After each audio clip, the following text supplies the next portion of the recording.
ҷамъияти саҳомии кушодаи нерӯгои барқи обии Сангтуда-1 чанд моҳ аст ки наметавонад аз Вазорати энергетика ва захираҳои оби Тоҷикистон муҷаввизи фаъолиятро ба даст орад. Елена Андронова, корманди маркази матбуоти нерӯгои Сангтуда-1 гуфт, ба муроҷиатҳои ба такрори онҳо Вазорати энергетика посух намедиҳад. Уже многократно обращались. мо чандин бор муроҷиат кардем, бештар аз 3 дафъа буд. Барои муҷаввизи авваламон 8 моҳ қабл дархост дода будем. Барои муҷаввизи дуюмамон бештар аз 3 моҳ қабл дархост фиристода будем.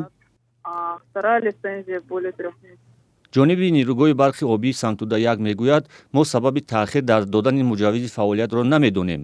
ҷониби Вазорати энергетика ва захираҳои оби Тоҷикистон низ сабабро ба мақомоти ин нерӯгоҳ шаҳр надодаанд.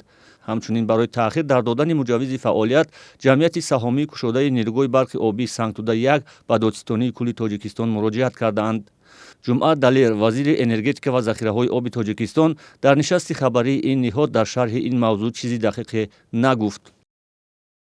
албатта нисбати фаъолияташон баъзе мавзӯъҳо дар якҷоягӣ ҷамъ шуда гастанд ва ҳар ду муассис ҳамин масъалаҳоро баррасӣ хоҳанд намуд.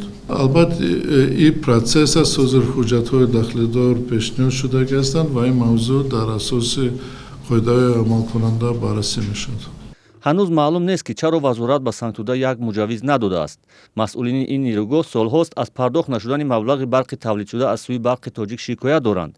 масъулини Барқи Тоҷик гуфтанд, қарзро дар асоси тавоноӣ ва марҳила ба марҳила пардохт мекунанд.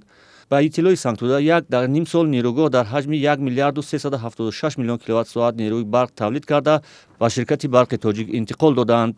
тавлиди барқ назар ба ҳамин давраи соли гузашта 84 миллион киловатт-соат бештар будааст. дар нимсоли аввал ширкати Барқи Тоҷик танҳо то 31% маблағи барқро пардохт кардааст. намояндагони нерӯгоҳ гуфтанд, имсол қарзи Барқи Тоҷик аз Сангтуда-1 346 миллион сомонӣ зиёд шуда ба 2,7 миллиард сомонӣ расидааст. ҳукумати Тоҷикистон чандин маротиба қарзи Барқи Тоҷик аз нерӯгоҳи Сангтуда-1ро аз ҳисоби андоз кам мекунад.